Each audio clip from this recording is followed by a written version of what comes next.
Excited to introduce Krisha to you officially. She's got some phenomenal information for you, and it's really useful with everything we're talking about because we recognize that we get up against our obstacles, we get up against things that hold us back, and she's quite skillful and brilliant and has gone through slaying her own obstacles. Let me read you the official. Christie Young is the delicious life coach and sabotage slayer. I love sabotage slayer. For kick-ass women to power up their possible and lead a delicious life, slicing through synapses to shred self-sabotage, and having spent 20-plus years working alongside C-suite executives and overcoming her own lifestyle challenges. She is the catalyst for stressed-out change-makers to go from jaded to juiced. Creator of the Delicious Life movement, Krisha is a transformative partner in power for leading-edge women, featured in the Huffington Post, Joyous Health, and iHeartRadio. Krisha hosts the Cabernet and Kale podcast and is a sought-after speaker on how to get out of your own way and live your most delicious life. I think she's fabulous. I'm so excited to share her with you, Christie Young. Yeah! Thank you. Thank you so much. Let me give you the clicker real quick. Yes, thank you. It's so exciting to be here again and to see so many familiar faces as well. All right, thank you. Where's the slides? Oh, right there, okay. Could you imagine going through life every day contemplating suicide? Hating yourself so much that you really just didn't think that you belonged on this planet? That's how I used to feel every day. And one of the scariest memories of childhood that I had was when I was involved in a drunk driving incident. I was 8 years old. I was a small, shy, scared little girl who was witnessing the car heading right for the center median of the highway. I was screaming and I was crying.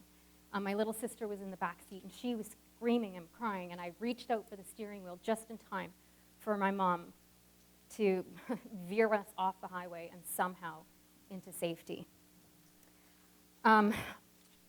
Growing up in an alcoholic home with a mom who struggled with mental health issues, I saw and experienced things that I shouldn't have. No little girl should have gone through that stuff. And while I didn't end up with an addiction to alcohol like my mom had, I did have an addiction to pity and an addiction to negativity, an addiction to blame. Why me? And all of that, I was high on self-hate and drunk on depression. Those were my, those were my addictions. Can anybody here relate? Yeah, okay, good. And as you can imagine, going through life like that attracts a lot of negativity, a lot of negative mindset and physical issues. And all of that accumulated inside my body. That was me about 7 years ago. I had migraines all the time, irritable bowel, adrenal fatigue. I was just like a physical, mental, and emotional mess. And I ended up gaining about 60 pounds. And it was after I got pregnant with my first son, who's the one down in the corner there. He's 7 now.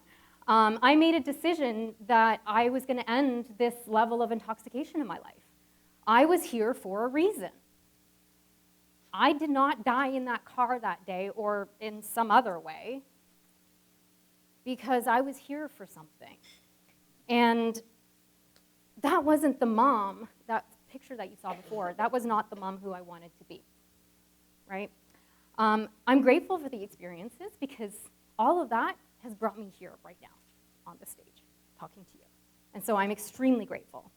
So anyway, there I was with all of those physical symptoms, and I was trying to lose the weight, and I do what everybody does. I go to Google, and I tried all the stupid diets, and nothing worked, and whatever. And then I discovered holistic nutrition. And from there, I discovered life coaching and mindset work. And all of that helped me change my relationship with myself. It changed my relationship with my body. It changed my relationship with food. And I started to like myself. Who was saying that here in the audience? I started to like myself first. And then I started to love myself. It's such an amazing feeling when that actually starts to happen. I stopped people-pleasing all the time. All that self-loathing was gone. I haven't contemplated suicide for years. And the depression that I had, completely manageable without any medication whatsoever. Meditation, not medication. And when I look back at those pictures of myself, I'm like, who the hell was that? Even now when I tell the story, I'm like, I don't even know, like, I don't relate to that person anymore. And I'm 43 years old, and I feel 20, you know? Yeah. I want you guys to think about this for a minute. A lifetime of suicidal thoughts, of depression, of physical stuff, gone with the power of your mindset. How powerful this stuff is, even like all of the stuff that Deborah's talking about as well. So a couple years ago, I quit my corporate job, and I decided to start teaching this and start doing this as a career. And I hired my own coaches. I've never been without a coach ever since, for exactly the same reason that Deborah was just talking about.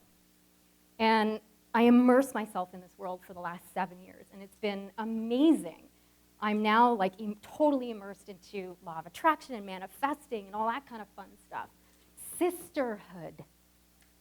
Having women around you, oh, it's amazing. You have to understand, the first woman of my life betrayed me. And I hated women for a really long time. And now, I love them. I love them. And I have a strong sisterhood around me now. And if you don't have any sisters, or if that's a wonky area for you, get your sisters around you, because it is life-changing. And goddess work. We've said goddess work a few times here. I didn't like that word either. I was like, goddess, what the hell is goddess work? But now, it is good stuff. Anyway, and now I coach women all over the world to do the same. And women like my client, Lisa, she came to me, she's in the Delicious Life Movement program with me. She had the self-doubt. She just lost her corporate job. There was a whole bunch of stuff going on with her. And in 10 weeks, she's made director level in her organization. She made $6,000 in her first full month of being an entrepreneur. Just phenomenal amount of change in a very, very short period of time, because she is owning herself now. Now, my mom, she didn't have access to these things, and she passed away 3 years ago from cancer. And this is why I'm excited to share these tools with moms, with sisters, with kick-ass women like you, so that you can live your most delicious life. So I've got 2 delicious secrets that I'm going to share with you that are going to unlock your potential, slay your sabotages, and all this fun, juicy stuff, okay? So the first thing we're going to look at is your inner Sasha Fierce. Does everybody know who this is? Yeah? No? Okay. So, do you know who Beyonce is? Okay. So Beyonce's alter ego is Sasha Fierce, and she's the woman who she channels when she wants to be fierce, right? So I used to walk around pretending everything was okay. I mean, all of that stuff that I talked about before, you would have no clue that I was struggling. I looked absolutely perfect. There was never a hair out of place. I had my coat on, and I looked fabulous. But then as soon as I got home and the coat came off, I collapsed, because I had zero practices or support in my life at the time. So, if you want to make a shift in your life, you have to act as if, and that's what we're going to do. So who in this room is trying to lose a little bit of weight? Every woman's hand should be up. And, just as a side note, it's not about skinny or anything like that. It's about being healthy. So what are the things that a fierce warrior woman does every single day in order to stay fit and healthy, right? She drinks lemon water every single day. She looks at her relationship with food. She eats frequently. If you're trying to manage stress and feel calmer, what are the things that you need to do every single day? You have your 5-minute silent chamber, right? Meditation, saying no to more things, having boundaries. What if you're trying to be more confident and bolder? You got to dig into those self-worth issues, ladies. And stop wearing the Dorito pants. You know, the ones where you eat the Doritos and you wipe your hands all over them? Don't wear that stuff. Put on that uniform. Put on that thing that's going to make you feel fierce, right? Who does she hang with? What does she watch on TV? What's her vocabulary? Watch that I can't afford it. Watch that I don't have any time. So the next thing we got to do is slay your sabotages. So in case you weren't aware, I am the sabotage slayer, and what I ultimately help people do is get out of your own way so that you can do the things that you say you want to do, right? There's 5 common reasons why, that I've discovered why women sabotage themselves, all right? So these are the surface level reasons why women sabotage themselves. We've got perfectionism, putting others first, depriving yourself, doubting, judging, shoulding, and feeling guilty, all right? This is the surface level stuff. So identify what yours is by, does anybody want to shout out what they think theirs is? All of the above. Right, okay. So what you want to do is when you identify, go back to that goal from before, right? The thing that's been evading you and the one that you're going to pick your 3 to 5 things to do to move the needle forward for you. And then think about what is constantly getting in your way about achieving that goal. And then what I want you to do is create an if-then plan around it, right? So this is one of my clients. She kept going to the kitchen to eat.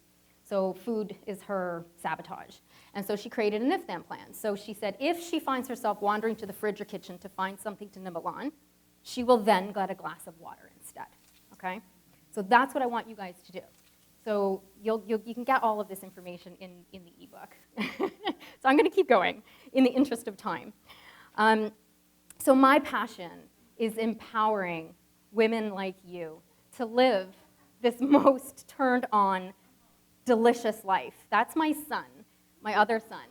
And he embodies this stuff. Like, he's 4 and he's wild and crazy. He doesn't care. And he is all these things that I'm trying to teach women how to be. Free and confident and happy and just unapologetic. And every woman in this room has the potential for this. Every woman in this room has the potential for greatness. If I can pull myself out of this, anybody can. Okay? It's the truth. And it's not just me. My clients do the same too. So one of my clients, Isla, she's like kind of me and her in the corner over there. She was the fat one. She was on every diet under the sun, constantly criticized by her family for her weight and her body. And when we worked together, we worked on the self-worth. We worked on who she is as an amazing woman. Forget about what she looks like. And because of that, she lost 20 pounds in 1 month. And I did not put her on a diet. Oh, no. I don't put my women on diets. I get them to just change their relationship with food. And it makes a big difference, believe me. Okay? So as I said earlier, my mission is empowering women like you to live happier, healthier lives. But this work is not easy. It's not for the faint-hearted. You've got to be determined. You have to be more determined to step into the woman who you're meant to become than to be stuck in your story. And it is terrifying. It's terrifying doing this work. It really is. I can't tell you how many times I've wanted to be like, no, going back to a corporate job, I'm just gonna do this and that's it. But then I wouldn't be here, right? So you have to think about what is that thing, who's that woman that you're trying to be, and just start making the little steps that you need to. This is kind of like a last-minute addition to this presentation, but I found this in my journal on the way here, and I think this is going to be really important for you women to hear. So the cost for not doing this work. Continuing to live a life you're deeply unhappy in. Being the good girl, the good friend, the reliable one, the one always in control, the perfect one, the striver, the depressed one, the anxious one, the one who's fat, the one who secretly binges out on burgers, the one who hides her pain, the one with the fake smile, the one who hasn't had a really good orgasm in years, if ever, the one who cries in private. Continuing to feel like shit every day, fat, frumpy, exhausted, ashamed, hormonal. The woman who has deep secrets and desires she never fulfills and instead has some sort of disease. The woman whose story is, I can't, I shouldn't, and it's not fair, it's her fault, it's his fault. I never get to, why me? The woman who's lying on her deathbed, desperately wishing she had been more wild, more free, more fun, had more sex, was silly with her kids, had a real lover who helped because she wanted to and not because she wanted to be loved. Let that sink in for a sec. Who wished she treated herself nicer, who wished she had taken more risks.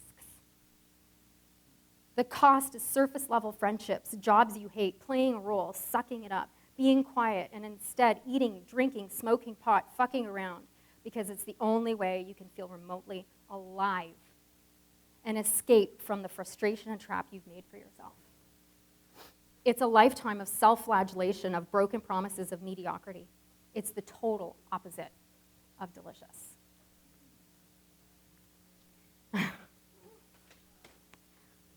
That is both from experiences that I've had with my clients and my own life. That's the truth right there. So let that sink in. That's all I had to share with you guys today. I don't even know what slide I'm on. But really, just take what I've said today and grab that free ebook and just do this. Live your most delicious life. Live your most Mojo-licious life. Take all of this information and create plans for yourself for when you go home. Because when real life happens, that's when it's really going to test you. And if you've got that solid core developed, then you're good. And surround yourself with the right people and the right coaches too. Thank you.